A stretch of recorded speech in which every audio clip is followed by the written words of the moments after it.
We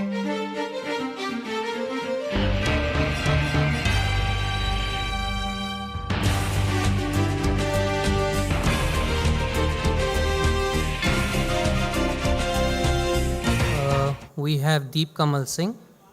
He's the project manager, Asia Pacific, from Comverse Network Systems. He's been associated with around 10 years of his career to telecom industry, and he's recently successfully implemented a nationwide project impacting 130 million subscribers for a leading telecom operator in India. I welcome Deep Kamal. Please come. Okay, project management is all about the planning for project, planning for activity, implementing the change in the system. But when we have to implement the change in system, we take a predefined approval from our business team to stop the existing services, to make the change, and to go live with the new services. This presentation, the paper, the research and the erudition, which is the basis of this presentation, it all talks about how to manage crisis when something goes wrong, when something goes unexpected during that particular phase of time. When you already have an approved downtime, services are down, you are actually implementing the changes and something goes unexpected. You face an uncertain crisis, and what we face then is uncertainty, which is basically the theme of which is the uncertainty, and to handle the uncertainty in the project is so much crucial that this is the theme of this year's PMI conference. Okay, so just moving ahead. As I said, let me just state the obvious. The changes in the system are inevitable. We have to accept the changes. We need to improve our technology. We need to have something new in the system by every passing day. And how to implement that, we can only do that with changes in the system. So we do changes. Now, changes come with two things, two essential things which cannot be escaped with. One is cost and other is risk. The cost is already planned. Each and every person each and every stakeholder of the project gives a lot of thought on the planning, which actually concludes the cost of the project, cost of the actual activity or cost of the actual change that we are going to implement. Now, there is a risk associated with it. We do a lot of risk planning also. In the planning phase, in the project execution phase, we do a lot of risk planning. But there is something missing. I'll come to it later. So the risk is also an unescapable thing. The deviations are totally unavoidable in a project. And considering all these things, the prime objective of business is just to have as much profit as they can save, as much benefit as they can get from the change that they are going to implement, and to keep the cost at minimum, to control the cost completely if it is possible. So to handle the crisis, to manage well in the crisis, we need to see what are the factors that actually define the cost of a particular crisis. When anything unexpected happens, whatever approval we have taken from business that X amount is allocated for that, we have to keep the services down for X number of hours, it totally goes into toss. The equation of cost of change versus the loss during a change, it completely gets disbalanced whenever an unexpected thing happens. So to keep a control over the cost, when an unexpected thing happens, we need to see the factors that control the cost, that control the crisis situation basically. So the factor that controls the crisis, the variation, are the number of interdependent systems involved in our activity. The knowledge gap between cross-functional teams. There is a business team separately, there is a revenue assurance team, there is a separate technical team or several level of separate technical teams who are actually working on the system during the change is implemented, and something somewhere goes wrong. One unexpected thing actually cascades a crisis to another system, another interconnected system. So the knowledge gap between the cross-functional team is another factor, and the time is spent in reaching a decision. Now, when anything fails, let's say we are all here together working for a project, and anything unexpected happens. Let's say just lights just go off. What we will do? We will see each other's face. We don't have anything to decide next because we haven't planned for this. This is something unexpected that is just happening. We we actually just see each other. We actually then conclude the area. Then we conclude that something is going wrong. We have to control it, and then we come into a crisis management mode. Then we come into a disaster recovery mode. So the time to convert from an actual running functional, properly functional mode to a crisis control mode or disaster control mode is the prime factor that controls the cost of a crisis, which is exponentially proportional to the stakeholders involved, which means that number of stakeholders are, as many stakeholders are involved in an activity, it's more and more time it's going to take to come to a decision, to decide what to do next. It is directly proportional to number of services or the systems that are involved in the activity. Let's say we are going to disturb 10 number of systems during our activity, then our activity, the cost of activity is dependent on each and every system, complexity of each and every system basically. So what do we do? What is the need of our? We know that an expectation can come at any time. We cannot avoid that. We cannot avoid risk. We cannot avoid. We cannot actually do a forecast where crisis is going to come. So what do we do? What is the need of our? We know that an expectation can come at any time. We cannot avoid that. We cannot avoid risk. We cannot avoid. We cannot actually do a forecast where crisis is going to come. So what we do is we just plan.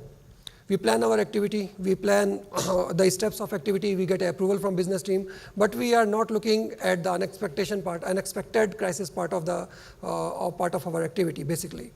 So the need of our, or the business need, especially in the case when the organizations are facing a risky environment, they have to do more with less. Each and every organization of today, it's like that. They have to do more with less.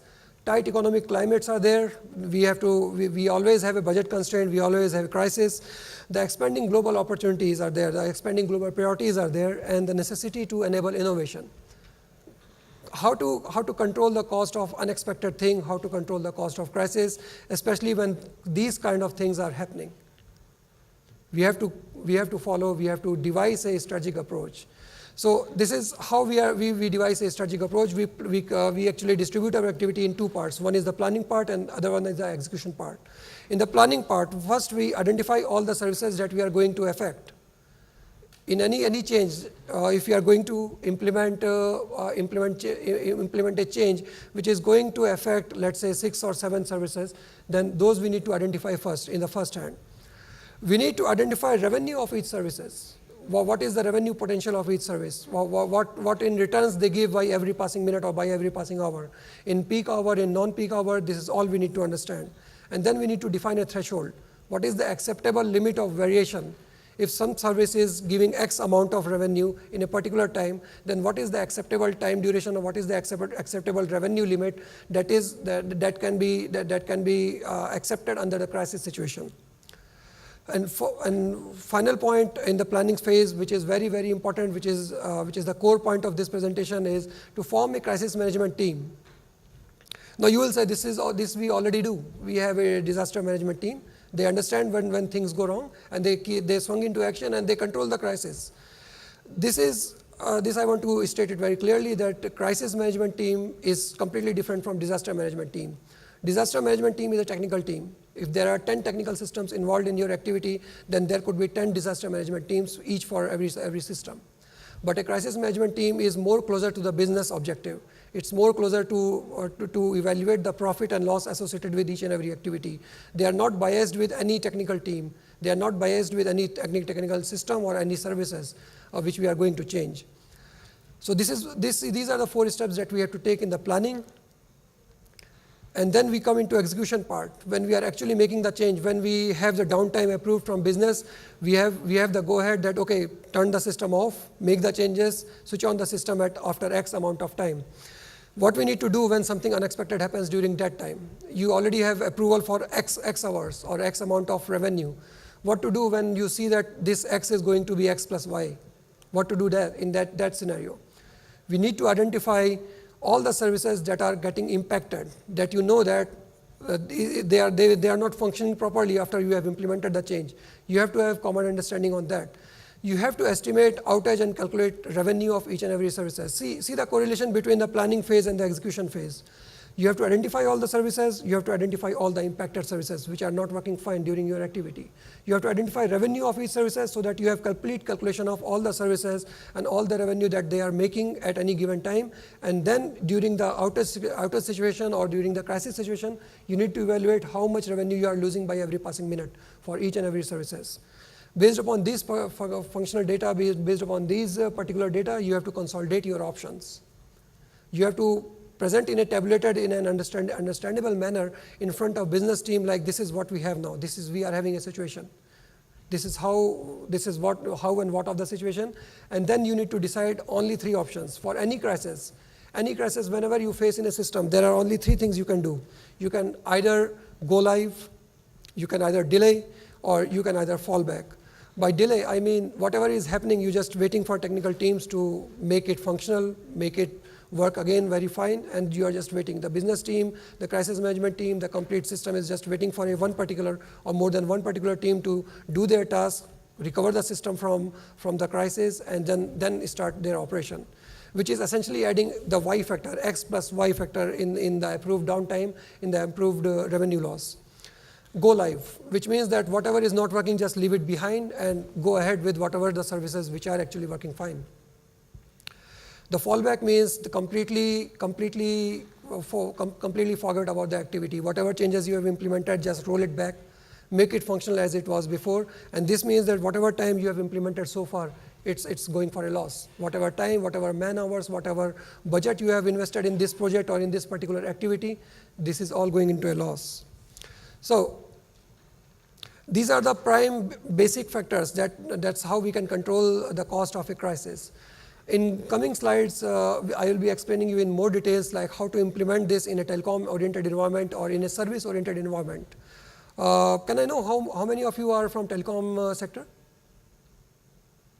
Okay, so I think you will be able to relate more to what I'm saying, but if anything is not understood for others, then please raise your hand. I will be able to explain it further. Okay, just see what we have just picturized here in terms of what we have as prescribed by the PMI-BOK. The PMI PM-BOK version 5 knowledge area process, knowledge areas and process groups are listed here. This is a well-known table. I'm sure each and everyone is aware of this. I'm not sure if you're able to see the last point. This word is project management, and if anything is not understood, then you can ask me. I think this is not getting placed well in this slide. But what I'm trying to project here is, what I'm trying to highlight here is, these are the red area sections where you need to control the crisis, where you need to plan or you need to actually control the crisis. The execution process group is where you are actually controlling the crisis. The planning sector is the area where you are actually maintaining your plans, you're maintaining your project plans, you're doing the things that makes you control the project, makes you control the crisis situation when it comes in execution phase. So just correlate it with this. Because time is ticking, so I'm not sure I'll be able to explain you how to exactly one-to-one correlate it, but we can discuss it after this conference, after this presentation, of course. So this is where this is how we have to implement the crisis management solution in our system. And you must be wondering why there is a blank box here. Because there is nothing prescribed by PMI as such for the execution phase of the risk management, execution phase of the crisis control. So this is where you have to implement these 4 steps of options. You need to, whenever there is a service implementation change going on in your system, you need to identify all impacted services. I could not emphasize enough, estimate outage and calculate revenue, consolidate your options, and decide as soon as possible. And decide in a mathematical way, decide in a commonly agreeable way. By commonly agreeable way, I mean that whenever you rely for your answers from a technical team, they will obviously coming back with a lot of variables, lot of dependency factors, and of course a biased answer.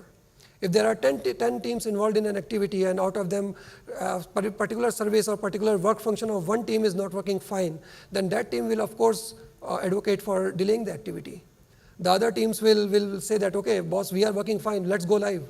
And the crisis or the revenue management team, they will be advocating for fallback because they do not like that one service not working. So that means there could be other problems also. So how to control that situation? This particular presentation, this particular research that we have, the research which is the basis of this presentation is actually explaining you what to do in that scenario, how to reach mathematically to that conclusion, sorry. So my simple question is like the approach what you are showing is strategy is always long term. It is like short term fixing the some crisis plan. I'll explain you. I understand your question that your strategic is something which is, About strategy is yes. always long term. You have to implement this strategy in your project while actually evaluating about the activity, actually planning for the activity. This is the strategy that you have to devise. And I will further explain you how this strategy is going into picture. In the planning phase, we will see the strategy is actually mathematically converted into a visible tabulated stats, which will be accepted to each and every stakeholder of the project. So we will be coming to it, and we can revisit your question after we complete this presentation. So, thank you. All right, so this is our agenda, guys. Introduction is the part that we have already completed. Now I will be explaining you briefly about the activities and its phases. What is the activity? Activity is exactly the thing that that the time duration which I am specifically referring about. The activity is the change, is the particular time phase when you are actually implementing the change in the system. And its phases, we will of course be having a quick look over it. Being prepared for uncertainty is the strategy part, how to build that strategy we were defining about. And handling uncertainty is the actual set of steps that the next segment I have shown you earlier. This is where we are handling the uncertainty. This is where we are planning for the uncertainty and building our strategy. So this is how we will be going further in our presentation. Then I will be explaining you about a few of the case studies that I have encountered in my projects, in my implementation. We will be reaching to a conclusion, and then we will be open for question and answer. So again, I could not emphasize more, there is time less, so I will be running in fast possible manner. So activities and phases. So activities, as I said, is that time duration, is that particular duration when you already have the approved downtime from business, when you already know what you have to complete in a particular given time, when you already know that if everything goes on well, what will be the profit and loss of this particular activity.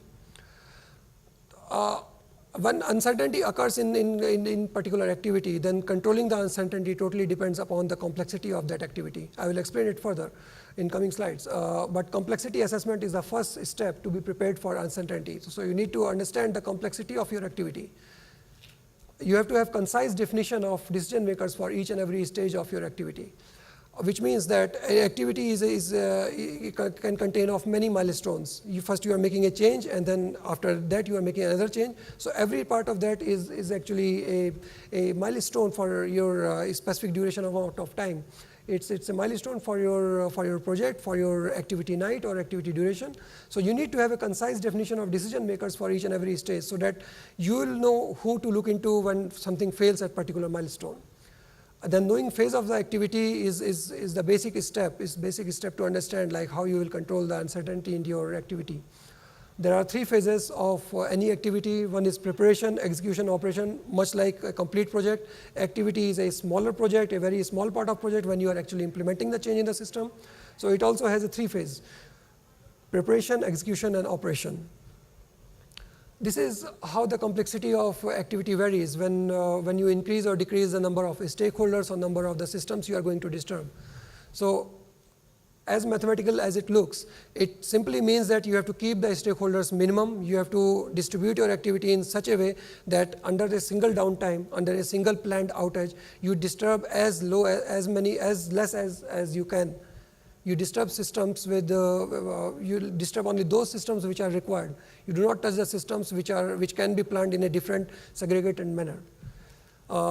These are the mathematical points, like exponentially proportional to the number of interdependent systems involved.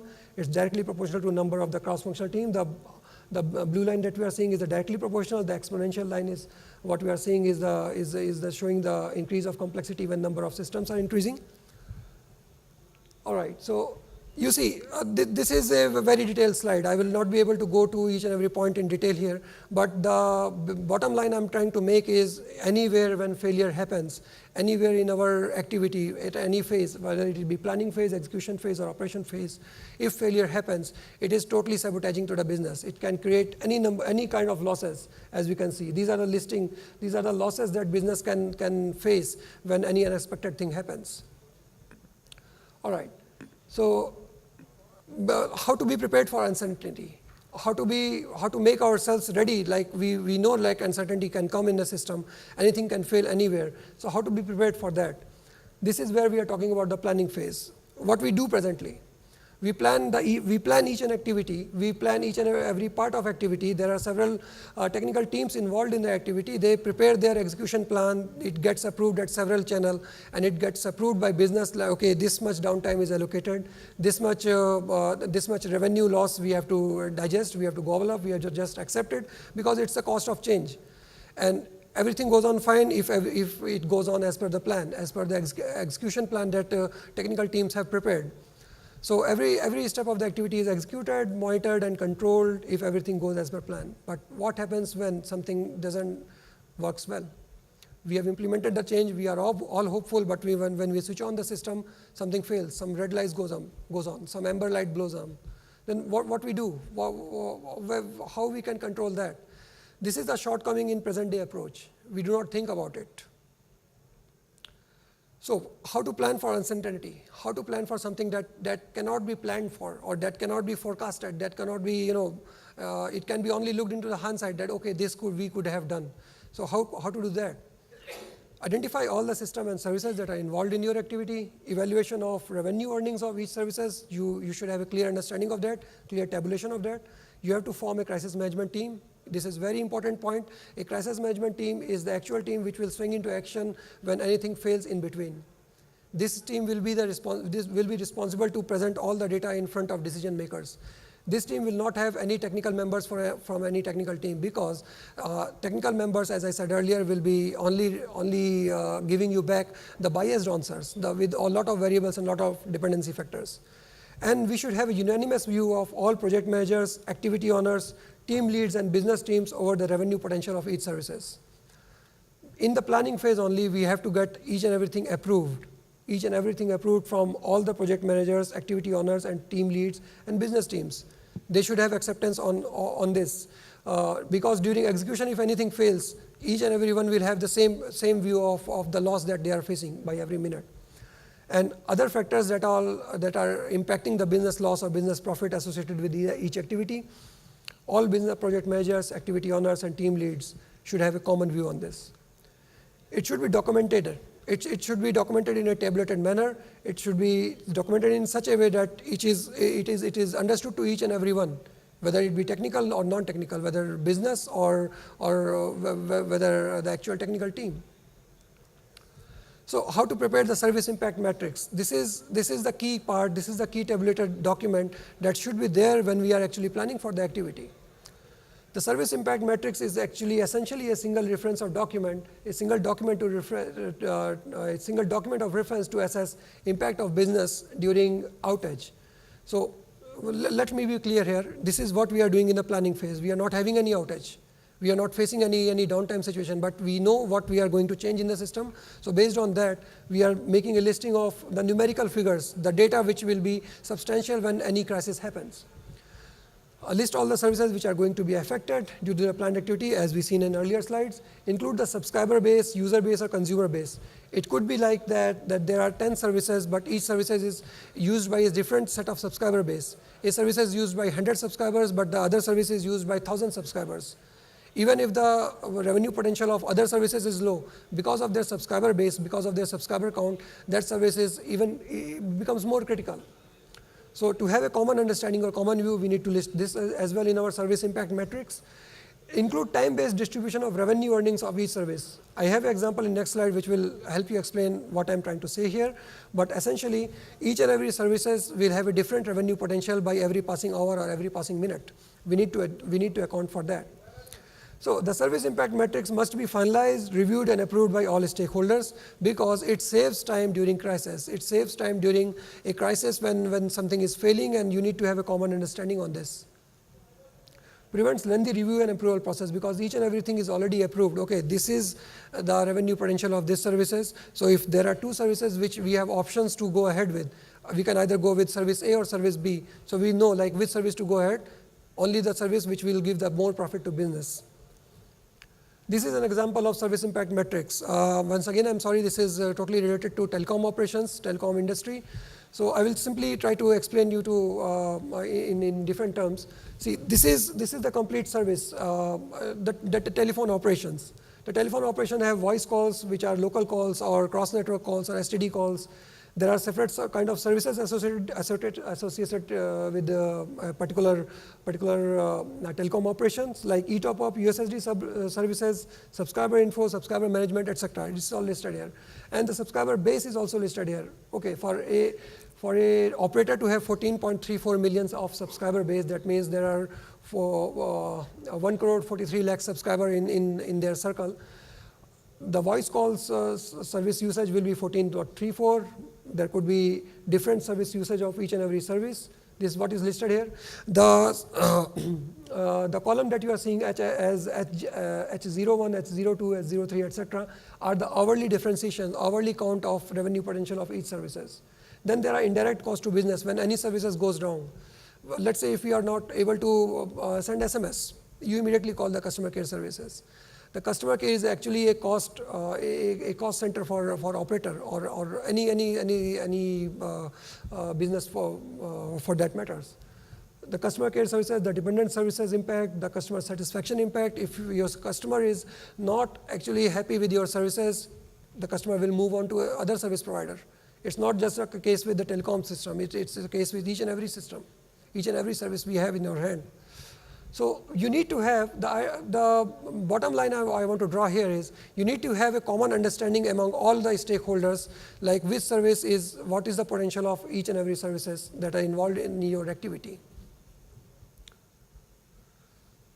Now, we are now prepared for the activity. We have the service impact metrics, we have the common understanding, we have reviewed all the stakeholders, all stakeholders have reviewed it, how to handle the uncertainty. When something fails during your activity, when you just switch on and something goes wrong, some sparks come up, some noise come up from somewhere which is not expected to come up. What we need to do is, first and foremost, get estimate of all the services which are not working. Okay, you get report from each and every technical team involved. Are you working fine? If you are not, just let me know what is the impact you are facing. What is the problem you are facing, and how do you see that it can be rectified? This is the first step, to just simply list the services that are not working. Classify the level of disruption of each and every impacted services. By which I mean, there could be intermittent failures, like, okay, sometimes service is working, but sometimes it is failing. We don't know why. This is a fairly common reply from our technical team, which most often happens. There could be a partial failure, that something which is working fine, but it is working fine only for 30% of subscriber or 30% of user base. And there could be a total failure, that if service is not actually coming up. All the subscribers are affected, all the user base is affected for that service. So how to actually estimate, how to actually calculate, like which service is how to actually calculate our total revenue loss, which we are facing by every passing minute during our crisis. Remember, business have already approved the given downtime, and we are exceeding that downtime limit. So how to calculate what we are losing by every passing minute? There is a simple calculation. It's fairly mathematical. So you will be having this slide. You can get this slide from PMI website, and you'll be able to understand. But what I'm trying to say here is, you need to have a mathematical estimate of each and every services that is available in your system. Average revenue per user per minute of service 1 to n. Total estimated outage duration of service from 1 to n. Estimated percentage of affected subscriber base, which we are talking about, whether it's an intermittent failure, partial failure, or it's a total failure. And you need to just sum it up all, and you need to have these kind of stats already available with you. With the help of service impact metrics, you will be able to understand this in very quick manner, because service impact metrics already has the revenue potential of each and every services in hourly basis. So this is what we have to prepare with once there is a crisis happens, and this all should be done by the crisis management team. They should be equipped with the particular tools, the perfect environment, perfect system, and the perfect skills to understand and do this as quickly as possible. Once this is prepared, then estimate outage duration and dependency factors for the impacted services. You of course need to rely on the technical teams to know what is failing and how long will they take to recover it. But this always comes with a variable and dependency factor, which we will see in the next slide. Then consolidate outage stats for each impacted services in a single view for comparison and correlation. Whatever data we got from this particular step, we need to again tabulate it. This again I'm just emphasizing that this is happening in the real time, in the situation when everything is failing and it's a real crisis in front of us. We need to decide our next course of action. Okay, we have enough data. We have everything what we need. Now what to do next? How to resolve? How to ascertain the right decision? How to conclude the right decision? Again, identify all services which we have already. Calculate the revenue impact. Consolidate outage stats for all. Again and again, the points are repeated. The new points are assess variable and dependency factors. Whenever team comes back to you, okay, this is my part which is failing, and this will work if this happens. This is actually the variable and dependency factors. Mathematically reduce all possible next steps to formulate the decision matrix. How to mathematically reduce? That we have seen in the previous slide. The calculation. It can be a different calculation. It can be a different way of deriving it. Yes.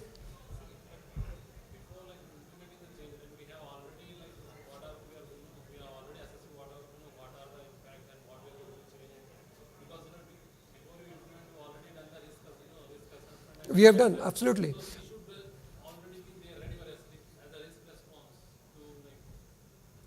Okay, I'll answer your question right now. Initially in the planning phase, we have calculated the impact for each and every services involved. This we are talking about what all services which are failing. If out of 10 only 3 services are failing, then we are doing calculation for only 3 services. Yes, let me explain further. As you said that this calculation is already done even for those 3 services, right? But you need to have a real-time estimate of what will happen if we come to a certain decision when we have to go ahead with either of the 2 services out of 3 which are failing. Let's say service A, B, and C are failing, and you are facing a decision whether you can go live with A or B, or you can go live with C. That's it. So what we will do in that situation? That's how we derive this. You have to come up with a decision matrix which will be used by the decision makers. I'll explain about the decision matrix. The decision matrix is basically a mapping of options versus risk versus revenue impact versus the variation factor. The crisis management team is to prepare, crisis management team is to control each and everything of this. And once cross-functional managers and tech leads come and tabulate the particular data that we require, the domain-specific data, they have to provide the domain-specific data. Okay, 30% of my services is failing, or I am facing failure after every 10 minutes. That is intermittent, which we haven't calculated in the planning phase of it. Whatever is happening in the real time, whatever the crisis we are facing, we are actually taking account of that in decision matrix. It has to be the basis of the decision matrix, the data which is actually coming from services to impact matrix, but the calculation is depending upon whatever is happening in the real time, in the crisis time. We have to consolidate our options, and we need to choose either of these 3 tracks for 3 tracks. Either we can go live, we can delay, or fall back. As I explained earlier, these are the only 3 tracks we can follow whenever there is a crisis, whenever there is something wrong happen in the system. Finalizing decisions. Once we have the complete picture in front of us, we have service impact matrix in the planning phase. Based upon that, we have calculated the loss that we are facing, and we have formalized the decision impact matrix. The decision matrix we have in front of us. We have to remove all the options which are either least possible, or have the highest risk, or have the highest number of variable factors. This particular three bullet point is in a single term called Occam's razor. We have to apply the Occam's razors on all the options we have, because by every passing minute we are losing revenue. We cannot invest more time in assessing what is right, what is wrong. We have to apply the Occam's razor. We have to follow these 3 steps to come to the conclusion.